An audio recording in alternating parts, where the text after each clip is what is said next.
Hello everyone, welcome to my online prep. Today we'll start with part 2 of chapter 2, Organizational Behavior.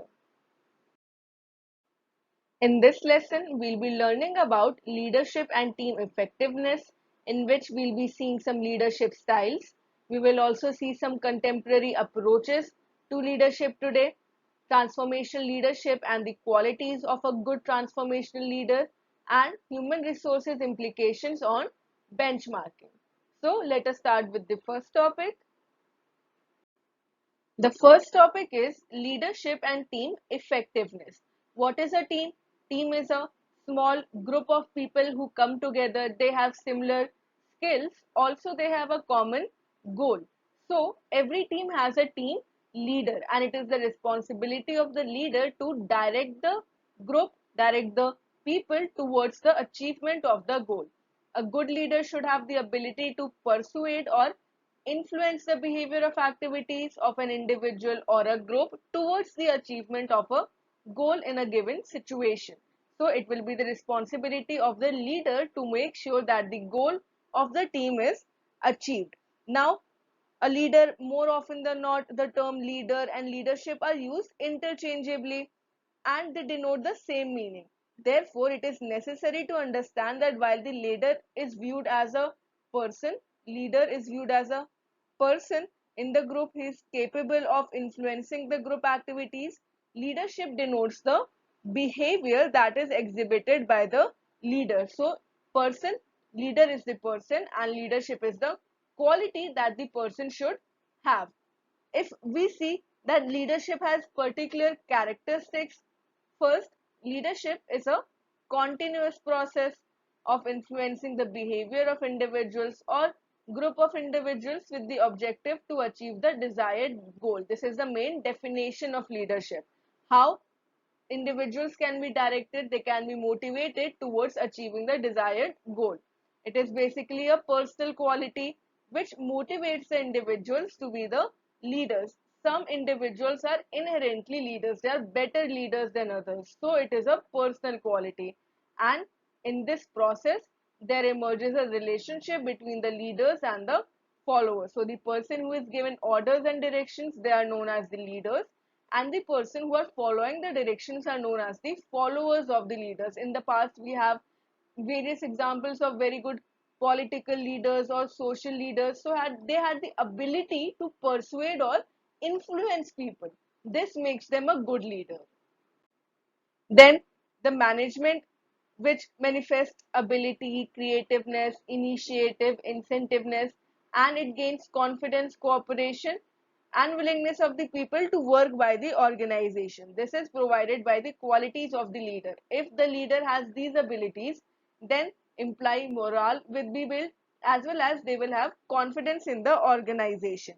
It can also be said to be the ability to shape the attitudes and behaviors of others, whether in formal or informal situations.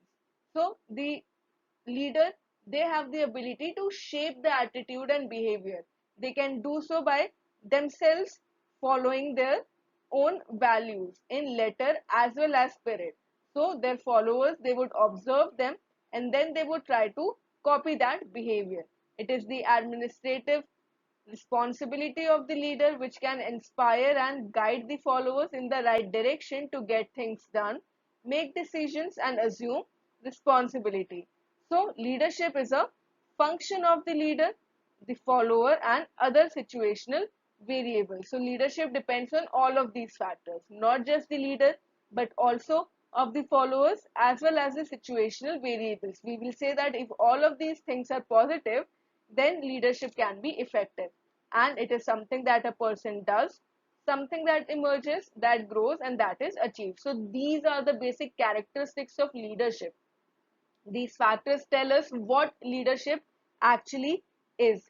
So it is basically, from all these factors, we can say it is the behavior that can influence people, that can persuade the people towards achieving a particular goal. So every team should have a efficient leader.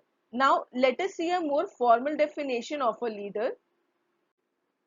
So it is already clear that leader is a person who can influence others. by virtue of their power, control, ability, intelligence, or even charisma. If you ask a set of attributes, so there is no set of fixed attitudes or behaviors that would categorize one person as a good leader. There are various examples of people who have acted as role models. There have been business tycoons like the Birlas, Tata, Singhania, etc. There have also been political leaders like the great Mahatma Gandhi, George Washington, and they have got great acclaim. They have acted as the role models for people for long ages, and they have had high moral characters. So actually, more than intelligence, which is referred to as the IQ, importance has been given to emotional intelligence, that is also referred to as EQ. And who is the father of emotional intelligence? It is Daniel Goleman. He was the first person who brought the term emotional intelligence to a wide audience with his book in 1995, and it was Goleman only who first applied this concept to business with his 1998 HBR article. So emotional intelligence, it is an area that facilitates the interpersonal behavior, the interpersonal behavior, and it was given by Dalian Goleman. Dalian Goleman was a psychologist who worked on the emotional intelligence factor as well as many other intelligence, leadership, and education fields as well. So, in his research in the early 200 large global companies, Goldman found that while the qualities traditionally associated with leadership are intelligence, toughness, determination, and vision that are required for success, but actually in reality they are insufficient. Truly effective leaders are also distinguished by a high degree of emotional intelligence, which includes self awareness, self regulation, motivation, empathy, and social skills. So he emphasized that emotional intelligence that operates at work, examining the relationship between emotional intelligence and effective performance, especially in leaders, was found to be positive. So definition of an effective leader would be one that along with these qualities like intelligence, toughness, determination also has a high degree of emotional intelligence.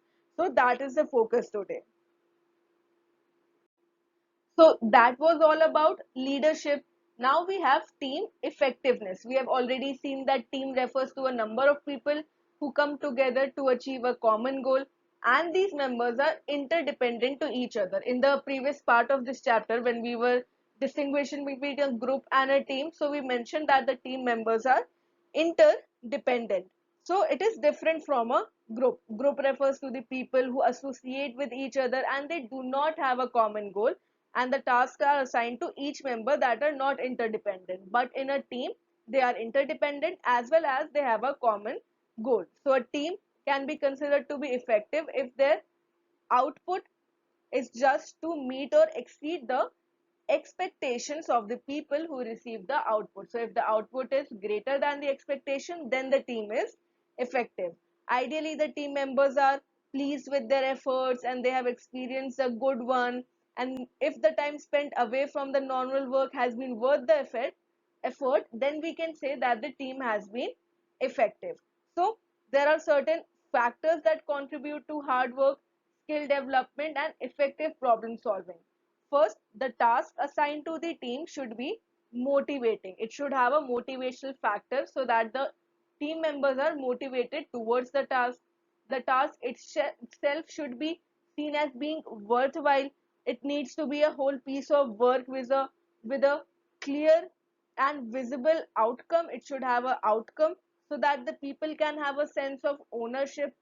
The outcome of the task should be perceived as being important to the people's life. It should affect others in the organization or impact the external customer's life, and the job should provide the team with an opportunity for self regulation. They should decide as to how the work is to be done, and also meaningful feedback should be provided on how well the team is performing. So the team needs challenging goals, well defined, and the effort should be worth something. They should be motivated towards achieving the goals. Also, rewards and Rewards are important and they need to suit the person characteristics of the people in the team. Thus, group effort must be important for team effectiveness. Next, we have leadership and team building. So here we will understand the importance of managers.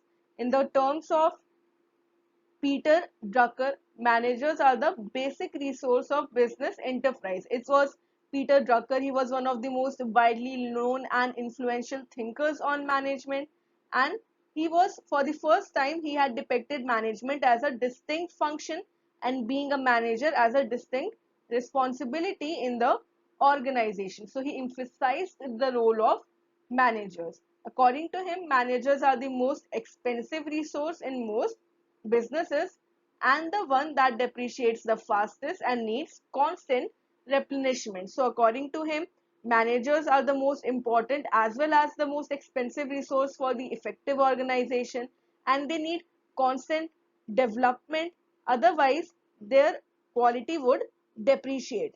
Herein, the early history of management defined manager as someone whose responsibility was to get work done from others. Basically, they had to act as a leader of the workers and leader for getting the desired results as to show the way forward.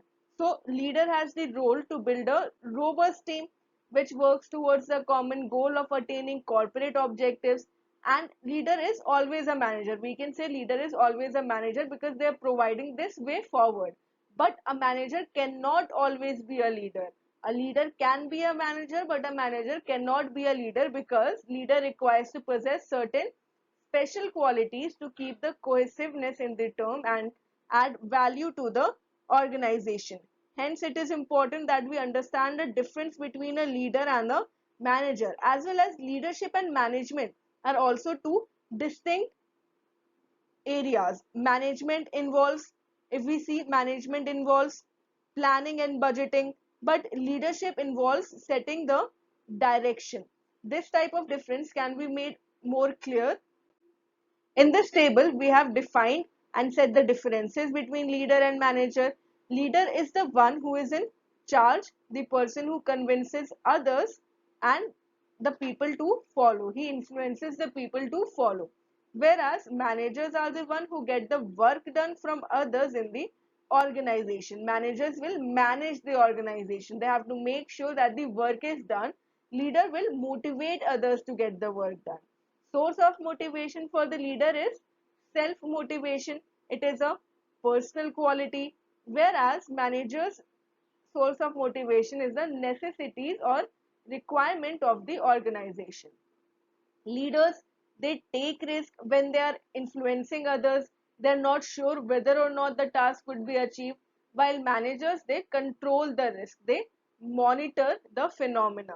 Nature of the leaders are they can tolerate chaos and lack of structure and are willing to delay the closure in order to understand the issues more fully. Like we said, they have emotional question, whereas the managers, they embrace process, seek stability and control, and they try to resolve problems quickly. They are more practical in their nature. So the nature of leader is qualitative, whereas nature of the manager is quantitative. Since the function of leadership is to produce and manage change, setting the direction of that change is fundamental to leadership. Managers and leaders, on the other hand, they must organize to create the human systems so that they can implement the plans as precisely and as efficiently as possible. Moreover, good leaders, they motivate people in a variety of ways, and good managers, they try to control the risk, they try to control the situation by applying their own characteristics. So members of the group should be encouraged to express fully their uncertainties, talk about the accustomed risk. All of these here, the leader's role comes into play. In simple contrast, we can say the manager does the things right and the leader does only right things. So the manager controls the things and leader does the correct things. This is how leadership and management is different. There's a saying, leadership develops leaders. Also, practice makes a man perfect. So, when a leader they work in an organization, they develop more skills, they gain more experience, and thus they become better leaders. Some companies have constantly demonstrated an ability to develop people into outstanding leader managers. So, recruiting people with leadership potential is first step. Every individual that is a good leader, they have a personal quality, they are inherently good leaders. Then it is followed by managing their career pattern. So once an individual's quality of being a good leader has been found, then it is the responsibility of the organizations or the companies to manage their career paths. Individuals who are effective in large leadership roles often share a number of career experiences, starting at a very significant challenge in the early career. So successful leaders almost have had opportunities during their 20s or 30s to actually try to lead, take a risk, and to learn from both success and failures. Even in their college or school lives, they have demonstrated leadership skills. Such learning is actually essential in developing a wide range of skills and perspectives. These opportunities also teach people something both about the difficulty of the leadership as well as its potential for producing change. So, people who provide effective leadership in important jobs have always had a chance before they get into these jobs to grow beyond the normal managerial careers. This is the result of lateral career moves or of early promotions to unusually broad job assignments. For example, the company BHAIIB.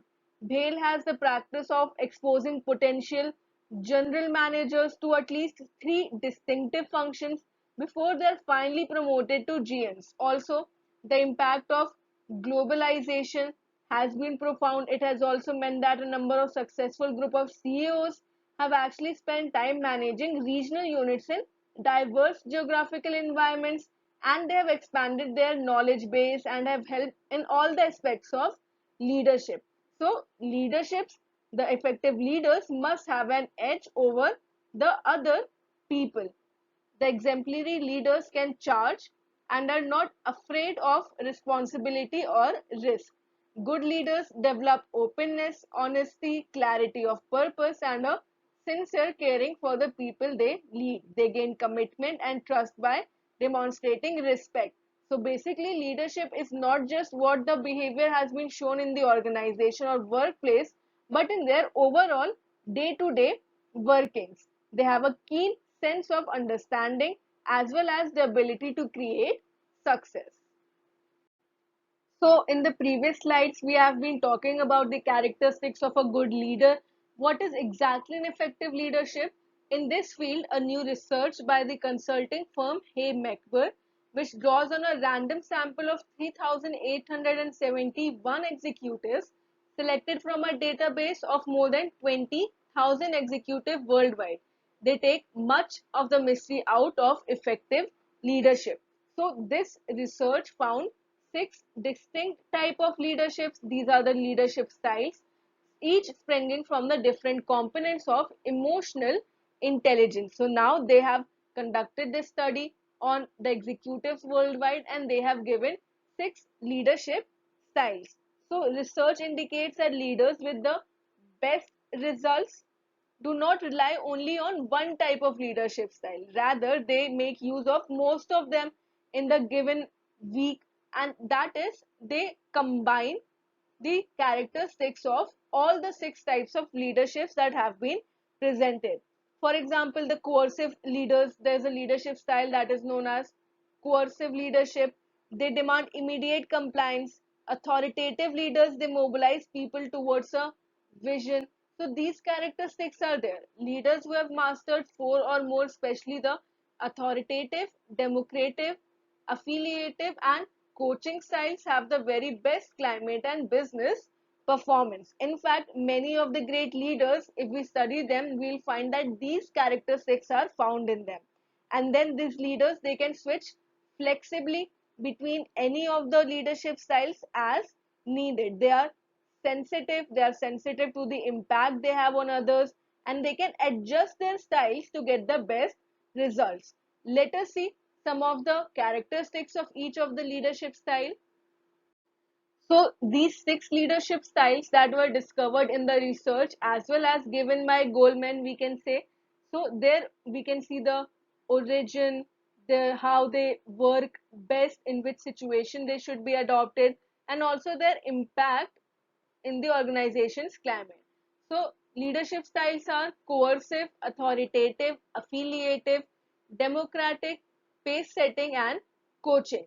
Herein, under coercive, the leaders demand immediate compliance. They coerce, they put pressure on the followers. Authoritative mobilizes people towards a vision. They use their authority and power. Affiliative means creating harmony and building emotional bonds. Affiliation, creating an emotional sense. Democratic means consensus through participation. Here the voting method can be used. The decision making powers of the members of the team are also important. Pace setting, it is setting high standards for performance. Pace setting, pace means standards, and coaching means developing people for the future, providing them training. So if we want to tell the style in a phrase, coercive means do what I tell you, giving orders. Authoritative means come with me, that is follow me. Affiliative means people come first. Here emotional factor is there. Democratic is asking what do you think. Democratic takes the value of the followers. Pace setting, do as I do now. This set standards that have to be followed, and coaching means try this, giving the skills. Now underlying emotional intelligence competencies, under coercive there's the drive to achieve, initiative and self-control, authoritative self-confidence, empathy, change and act as a catalyst. Affiliative requires that the leader should be empathic, they should have built the capacity to build relationships and good communication skills. Democratic requires collaboration, team leadership, and communication. Pace setting requires consciousness, drive to achieve, and initiative, while coaching requires developing others, empathy, and self awareness. Now, the situations where the style will work best. Coercive will work best in the case of crisis. So, to kickstart a turnaround or with problem employees. So, in the case of crisis where immediate solution is required. Authoritative works when changes require a new vision or when a clear direction is needed. Affiliative basically to motivate people during the stressful circumstances. Democratic to build buy-in consensus or get input from the employees. For example, feedback. Pace setting to get quick results from the highly motivated and competent team. The team already has skills, only standards are set. And coaching to help an employee improve performance or develop long-term strengths. Basically, most effective leaders, they use a collection of these styles, of the distinct leadership styles, each in the right measure at just the right time. So there is flexibility, and better yet, it can be learned. So these are the different leadership styles that have been given. Now we will discuss a few leadership theories. First, we have the situational relationship theory. The main focus here is of adaptability. The leaders should be able to adapt to the particular situation or circumstance, and then they should use the respective leadership approach. This theory was propounded by Hershey and Blanchard in 1969 as life cycle theory of leadership. Life cycle means the different stages. At the starting, what type of leadership style should be followed by the leader, then at the median time, how it should be adapted, and finally what leadership style should be done when they are at the maximum and then going down in the production level. So it is the life cycle. Throughout the life cycle of the leader, how the approaches should be adapted. Later on, the same theory was named as the situational leadership theory. It says that one leadership style does not fit in all situations. So, a good leader would be one who will adapt to the situation and then respectively change their leadership style. So, leaders have to modify their styles according to the followers' willingness and ability. What is willingness? It refers to the intention and motivation to do the job task, whether or not the workers are willing, whether or not they're willfully motivated to perform a task, whereas ability refers to the required skills and knowledge to perform the task at place. It might be possible that the individuals have the skills but they are not willing, so they would put less effort intentionally, or they would be willing but they do not have the required skills. So even if they're working hard, it would not give appropriate results. Now, there are four types of employees that are based on the willingness and ability. So there are four types of employees based on their willingness and their ability or skills. First category is of the employees that have low willingness as well as low ability. So they are having low intentions and low skills and knowledge to perform the task. Herein, these employees, they need specific instructions and constant supervision. That is, they would require constant guidelines as to how to work as well as constant supervision to make sure that they're performing their task. Second category is high willingness and low ability. That is, these employees have intentions to work as well as confidence, but they do not have the required ability or skills. So herein, the performance of such employees can be enhanced by providing training and guidance. So they require guidance as to how to do the task. Third category is employees having low willingness and high ability. So in this category, they have the required skills above average to perform, but they lack willingness. That is, now the leaders need to inculcate interest and motivation to the employees by assigning the job according to their interests, goals that are relative to their personal goals, as well as implementing the incentive policy. They need to increase their intention. And then finally, fourth category of employees have high willingness as well as high ability. Herein, they have the intention as well as the skills and knowledge, so they prove to be assets for the organization. They do not need specific instructions and much supervision. They are, we can say, self motivated, and leaders should work on to retain such employees by providing relative incentives as well as benefits.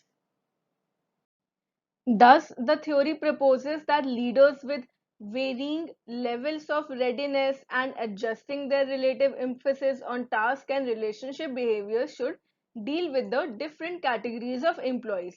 So, they should be able to place varying levels of emphasis on task and relationship with the people that they are leading, depending upon what is needed. Accordingly, the theory suggests four leadership styles. First is the telling style.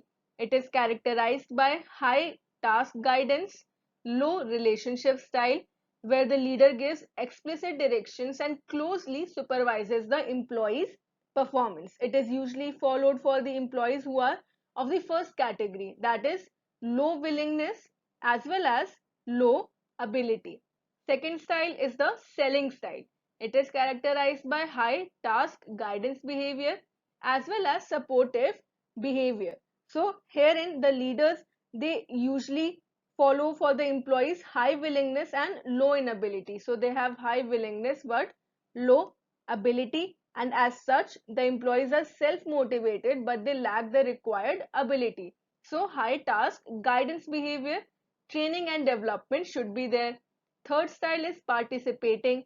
Herein the leadership style provides opportunities for the employees to participate in exchange of ideas and decision making. This is done to impart the willingness in employees having the required skills and abilities. They have high ability but low willingness. So better engagement of the employees is the focus. And finally, we have the delegating side. It is assigning the work and responsibilities to the employees who deserve the same. That is the assets of the organization having high willingness as well as high ability. So this is the situational relationship theory. According to the situation, the leader should adapt their behavior or their leadership style. Second theory of leadership is the managerial grid theory as developed by Blake and Morton. So it is actually one of the most widely known approaches to the leadership style, and they emphasize the leadership style that consists of factors of both the task oriented as well as relation oriented behavior in varying degrees. Here, the concern for phase has been used to convey how managers are concerned for people or production rather than how much production getting out of the group. So they are more focused on the quality of their employees. So does not represent the real production or the extent to which the human relationship needs are being satisfied. Concern for the production means the attitudes of the supervisors towards a variety of things, such as the quality of the policy decision, then the procedures, as well as the processes, the creativeness of the research that is being done, the quality of staff service, work efficiency, etc. So concern refers to the degree of personal commitment, the degree of personal commitment towards goal achievement. So the managerial grid identifies 5 leadership styles that are based upon these factors. Blake and Moulton, according to them, the 5 leadership styles are: first, 1-1, that refers to impoverished leader has minimum concern for production and people. It is laissez-faire leadership. Laissez-faire, in it, it is believed that a free hand is there and the leader has minimum role. They do not care for the production and people. Second is 9-1, that is the task oriented. Leaders having less concern for the people and more concern for the production. It is known as autocratic leadership. They are more towards the quantity of the production. Third is 1-9, which is referred to as country club. Here, less concern is for the work and more concern for the people. It is a people-oriented leadership style. It depends on the quality of the people.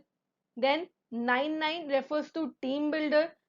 Here, leader has high concern for production as well as people. This is the best kind. That is the team builder.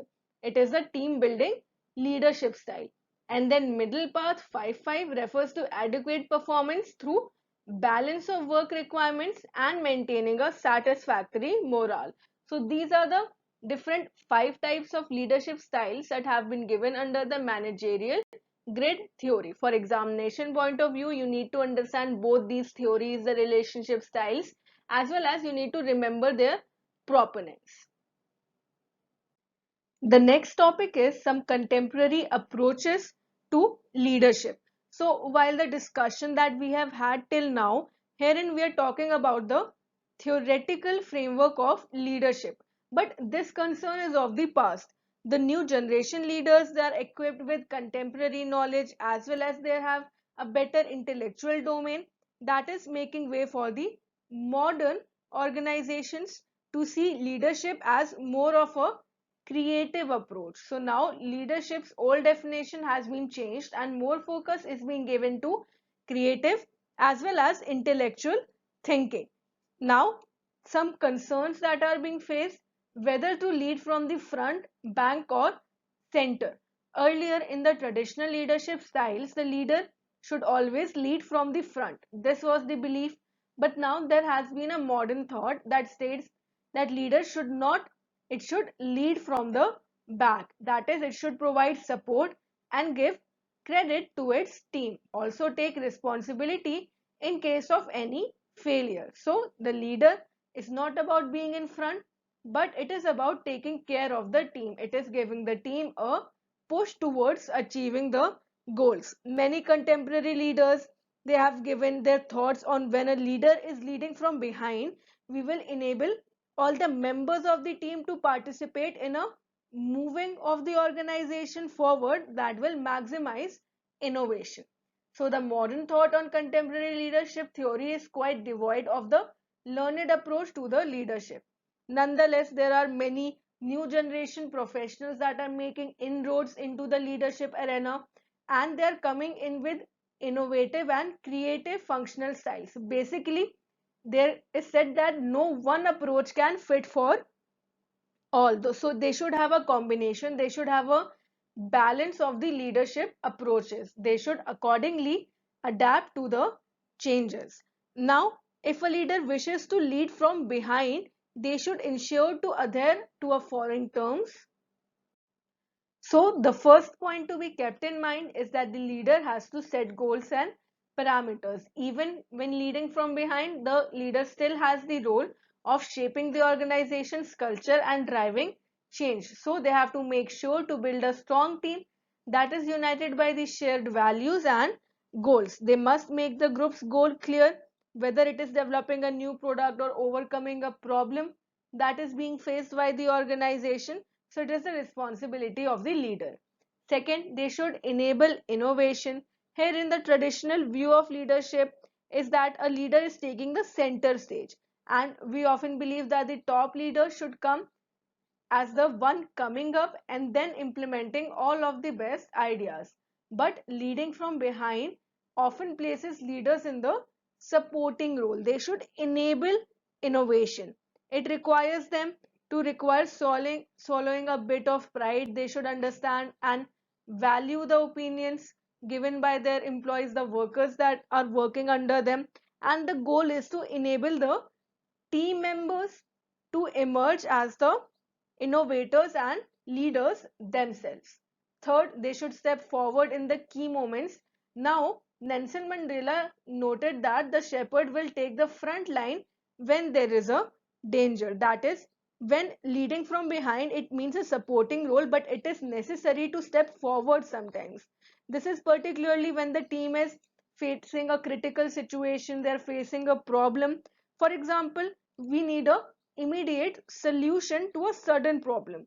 In that case, a direct leadership approach may be more appropriate than leading from behind. So, keeping in mind that leading from behind is just of the multiple leadership strategies, it tends to work best in the non-urgent environment where there is time and space for new ideas to develop gradually. But in the case of emergencies, the leader should step in front. Another contemporary approach is to be dynamic and constantly adapt to change. Because in today's time, the world is rapidly evolving, transforming, and changing in ways that we had never imagined. For example, when the COVID-19 pandemic hit the whole world, it created certain problems as well as difficulties for all the economies. In such cases, the office structures had changed and the culture of work from home had started. If the leaders did not have the ability to adapt to change or they did not have the flexibility required, then they would have failed to be effective leaders. In this scenario, there is great uncertainty and thus the environment requires, then when changes are happening rapidly, the foresight of the leader should be built to adapt, which is quite devoid of the old theme that is built to last. So now the requirement for a great leader is the ability to build to last. Thereby, in a dynamic situation, the leader should focus on the short term plans rather than on the long term profitability, and they should emerge to evolve the long term plans to have a permanent solution to the problem at hand. So they aim to build a business and a career that can adapt to the periodic changes. So this is the dynamic quality. Now another concept is the strategic leadership. Herein it the more uncertain is the environment, the greater is the opportunity if we have the correct leadership skills to capitalize. A research was conducted at the Wharton School and the authors consulting firm. It involved more than 20,000 executives. They had identified 6 skills that, when mastered, allowed the leaders to think strategically and navigate the unknown effectively. So, the required skills are the abilities to anticipate the future if there are any changes in the future, the ability to challenge, interpret, decide, align, and learn. So, these are the abilities that a good strategic leadership requires. Next topic is transformational leadership. It is a concept that was started with James V. Downtown in 1973. He was a known sociologist and he was mainly known for his works and research on charismatic leadership, activism, as well as religious movements. Then this concept was further expanded by researcher Bernard M. Bass, and he included the ways for measuring the success of transformational leadership. So according to them, the model encourages leaders to demonstrate authentic, strong leadership with the idea that the employees will be inspired to follow suit. So basically, they focus that the leaders, they should carry on, they should have a behavior that will be followed by the followers or the employees. So while the Basis model dates to the 70s, it's still an effective leadership style that is still practiced today. And this type of authentic leadership never changes, just the environment it's used in. So it is a leadership style in which the leaders encourage, inspire, and motivate the employees to innovate and create change that will help grow and shape the future success of the company. That is, they inspire and motivate their workers without micromanaging. So herein they will inspire. It focuses on treating the employees as human beings rather than just numbers. They provide mentorship and training. Also, different skill sets, attitudes, behaviors, these are recognized by the leaders, and then they can transform their team using emotions and other factors like ethics, goals, and values that can help to create a strong team. Now, let us see the four factors of transformational leadership.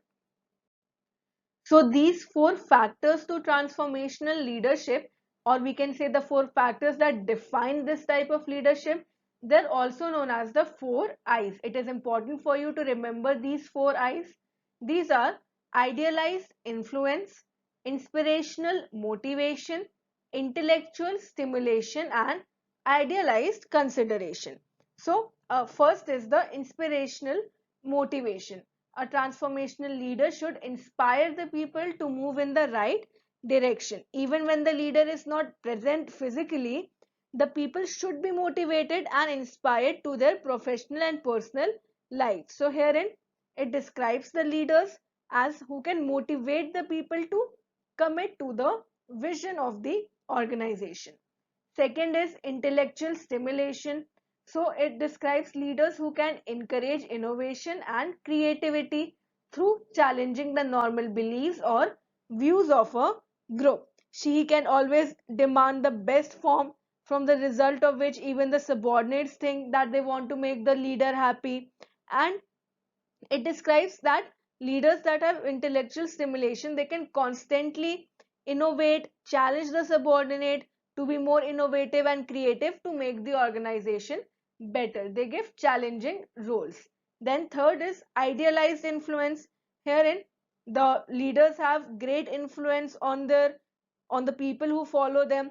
So they may be the ideal boss. So ideal boss refers to the exemplary role models for associates. So here the leaders act as the ideals or the role model for the subordinate. It describes who are leaders that have, they can drive the subordinates towards the purpose. They can actually walk the talk. This is referred to as walk the talk, which means that they can be trusted and respected by the associates to make good decisions. And fourth factor is individualized consideration. That is, leaders who act as coaches and advisors to the associates. In the times of needs, they can provide advices. So these leaders are people driven. These are people driven leaders. They have genuine concern for the needs of subordinates. They encourage the associates to reach the goals. These are all the factors. So effective transformational leadership results in the performance that can exceed the organizational expectation. And here all of these, the four factors, are valuable to the organization so that we can utilize them to transform the associates into better successful individuals. Therefore it can be very advantageous for leaders to apply this approach in the workplace. So we have seen how the transformational leadership or the transformation leader works in the organization for the betterment. Now there are certain qualities that will make them a transformational leader. First, they have to encourage the motivation and positive attitudes and create a culture of development among the subordinates. They should act as the motivational factors. They should inculcate positive attitudes in the subordinates. They also exemplify moral standards within the organization. There are certain norms and ethics like we discussed. So even the leaders, they should follow them so that the subordinates will also copy the behavior. They should foster an ethical work environment with clear values, priorities, and standards that have to be followed by all the subordinates. The leader builds the organization culture. They encourage the employee to move from an attitude of self interest to a mindset where they are working for the common good. That is, to achieve the goal of the organization becomes the priority. They hold an emphasis on trust, authenticity, and cooperation as well as open communication. So there's a positive, trustworthy environment. They follow, they empowers the followers to do what is best for the organization. That is, the followers, they do not work for self-interest rather than the benefit of the organization. They also trust the followers and allows the followers required freedom. Followers should have a certain level of freedom, that their opinions are being valued. So this flexibility has to be provided. They act as strong role models with high values. They listen to all the viewpoints to develop a spirit of cooperation among the followers. They create a vision using the people in the organization. Also, they act as change agent, how to initiate and implement change in the organization. They should be able to adapt to the changes as well as motivate and make the subordinates comfortable with the change. They help the organization by developing other contributions, and finally they focus on turning the followers or the subordinates into future leaders. So these are the qualities of a transformational leader. Another type of leadership style is the transactional leadership. We will understand what this leadership style is as well as how is it different from the transformational leadership. So transactional leadership heavily relies on motivating the employees through rewards and punishment. So herein the motivational factors are rewards and punishment. It requires constant supervision, oversight and performance monitoring.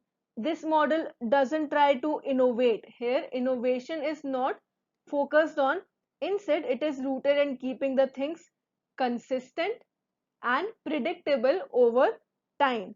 The errors or mistakes are closely investigated, and the overall goal is to create efficient routine procedures, basically to create stability in the organization. The transactional leadership is followed. It does not allow for innovation or future planning the same way as transformational leadership will. So transformational leadership supports agile environments, especially while the failures carries less risk. Becoming an effective transformation leader is thus an iterative process. It is an iterative process. This means that conscious effort must be made to adopt a transformational style. Herein, it covers a wide range of aspects within the leadership, and as such, there is no specific steps for a leader to follow. It is a personal quality. So, transactional leadership, it basically focuses on giving orders and having a constant motivation factor as rewards and punishment, whereas transformational leader would want the subordinates or the followers to take their own actions, innovate, and have creative solutions. So, this is the difference between transactional and transformational leadership, and definitely a transformational leadership is more preferred in the dynamic or contemporary ages. Next topic is human resource implications of benchmarking. So, what is benchmarking? In simple terms, it refers to setting standards of best practice, standards of best or top practice. So, in the terms of companies, the business processes and performance metrics, including cost, cycle time, productivity, or quality, is compared to a company that is widely considered to be the industry leader and hence is considered as the standard benchmark or best practice. For example, in the case of, let's say, clothes. So, a particular cloth brand is considered to be a benchmark, and then the other brands would want to keep the quality of their products to a level of the standard set by the leading brand. So that is known as benchmarking. It is wherein the term was first used as a metric of performance and then it is compared to others. Today it has come to be recognized as a process that is used particularly in strategic management, wherein the organizations they evaluate various aspects of their processes in relation to the best practices. So benchmarking may be an event that is treated as a continuous process. So it is a continuous process wherein organizations continuously seek to improve their practices and be closer to the set benchmark. Herein in 2008, a comprehensive survey on benchmarking was commissioned by the Global Benchmarking Network, which is a network that represents 22 countries. So, from these, over 450 organizations responded from over 40 countries. And then the results show that the mission and vision statements, as well as the customer surveys, are more suited by 77% of the organization, that is 20 improvement tools, that is they use mission and vision statement as their improvement tools. It is followed by SWOT analysis. SWOT that refers to the analysis of strengths, weakness, opportunity and threats. So SWOT analysis is used by 72%. Informal benchmarking is used by 68% of the organizations. Performance benchmarking was used by 49% and best practice benchmarking was used by 39% in this survey. Also, the tools that are likely to increase in popularity the most over the next 3 years are the performance benchmarking, informal benchmarking, SWOT, and the best practice benchmarking. And over 60% of the organizations that are not currently using these tools indicated that they are likely to use them in the next 3 years. So, benchmarking is definitely even today a popular measure. It is going to be even more popular in the next three coming years. So it originally invented as a formal process that is being carried out for individual companies, but now there is no single benchmarking process. There have been many studies that are conducted. One among them is the 12-stage methodology. It consisted of select subject, define the process, identify the potential partners, identify the data sources, collect data and select the partners, determine the gap, establish the process differences, target the future performance, and communicate, adjust goal, implement and review or calibrate. So these are the 12-stage methodology that is consistent as the benchmarking ability. So here best practice is viewed to identify the leading edge practices that are companies they typically have higher levels of quality. So this is the concept and definition of benchmarking. Now there are various types of benchmarking that exist. First type is the process benchmarking. It is initiating firm focuses its observation. So investigation of the business processes is done and the goal is to identify and observe the best practices from one or more benchmark firm. Then the activity analysis will be required. Objective is to benchmark the cost and efficacy. So these are applied. Second is financial benchmarking, wherein performing a financial analysis is done. We are comparing the results to assess one's overall competitiveness as well as productivity, finances, the costs that are incurred are compared to the benchmark companies. Then performing benchmarking, the firms they assess their competitive position by comparing the products and services with those of the target firms. Product benchmarking, process of designing new products or upgrade the old ones. So sometimes it can involve even reverse engineering, which is taking apart the competitors products to find the strengths and weaknesses. So SWOT analysis is involved. Functional benchmarking will focus on a single function It can be in order to increase the human resources functionality, finance, accounting, or communication technology. Then there is the best in class benchmarking, which involves studying the leading competitor that to the specific function. And finally, we have operational benchmarking. It embraces everything from the starting of staffing and productivity to office flow and the analysis of the procedures performed. So these are the different types of benchmarking that are used.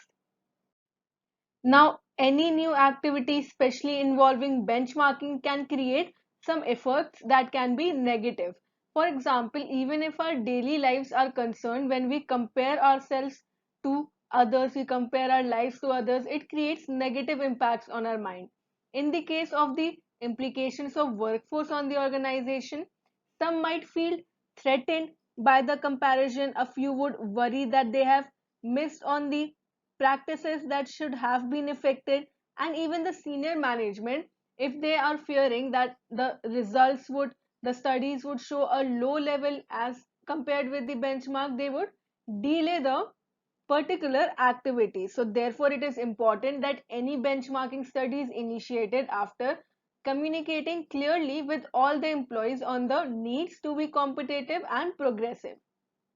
Along with this, they should be given a reassurance that introducing the new practices after the study is in no way a threat to the existing staff.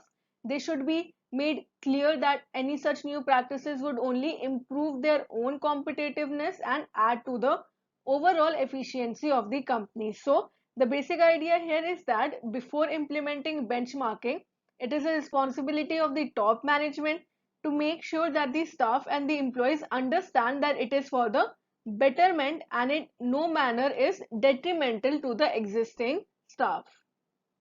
Now, benchmarking of the IT capability in Indian banks. Introduction of information technology is only a recent step that is been taken in the banking industry in India, and this is here a big role has been played by benchmarking from the private sector banks as well as the foreign banks. So, the Indian banking sector is on the growth trajectory in the midst of several competition unleashed from its new age private sector banks and foreign banks. Herein, the BRICS economic growth is opening up unprecedented opportunities, and several Indian banks are pursuing the global strategies as the Indian companies globalize and people of the Indian origin increase their investment in India. At the same time, the number of global banks has also stepped up their focus in India and they're keen to participate in the sector's growth. So, here the question is how competitive are the Indian banks and how do the practices at work in these banks compare against the global best practices? To address this question, McKinsey and Company have launched 5 proprietary surveys with the help from the Indian Banks Association to profile the leading Indian banks. So these surveys were administered. They were the McKinsey Personal Financial Service Survey.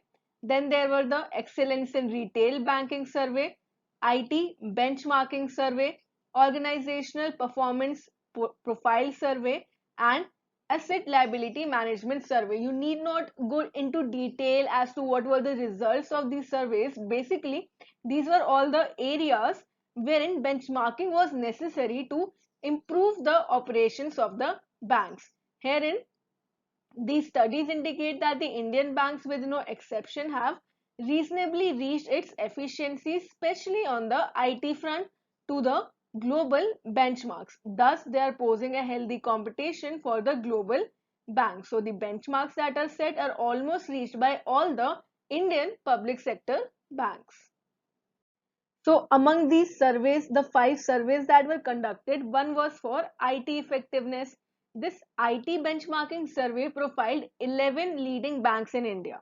And the survey, based on the proprietary methodology, assessed the level of information technology capability and how it links to the business performance across 4 parameters. Basically, how well the banks are working to adapt to the new technology and how well they can use it for better business performance, particularly on the total spends on the technology, the alignment of IT systems with the corporate objectives, utility and complexity of solutions, governance and management processes. So how well the banks are able to adapt them with how much cost, how the IT systems are helpful with the corporate objectives, governance, as well as are they able to improve the management process. Actually, the survey reveals that the IT effectiveness at the top Indian banks is world class. It is matching to the benchmarks that are set by the global banks. So today, Indian banks are some of the most technologically advanced banks, and they have vast networks of branches empowered by strong banking systems. There are sustained improvements in the infrastructure and a strong focus on technology that have helped India become one of the most IT efficient countries in the world. So the IT effectiveness is quite high in India, and this is because we are able to meet the benchmarks that were set. Now let us see some of the highlights of the survey. Basically, the survey, it created comparison between two categories. In the first category were the new private and the foreign banks, and the second were the old private and the public sector banks in India. And it highlighted that there were huge differences between these two categories of banks. Basically, because only 15 years ago, the banking sector was open to the new generation private and the foreign banks in India, so they had the advantage of new technology as well as the low cost innovations that had been developed. So differences were in the better managed IT spends that were seen in the new generation private banks and the foreign banks, because they focus their IT spends on innovations rather than on their daily operations. Then they were more focused on value adding activities like ATM networks and modern core banking that help them attract more customers to their bank, such as call centers, internet banking, warehousing, data mining tools. Also, customer relationship management was there. They also had better IT talent management that was reflected in the compensation structure, and the compensation structure was basically individual performance based. On the performance, the compensation was given, as compared to the private sector banks that still have a fixed compensation structure in the old private and the public sector banks.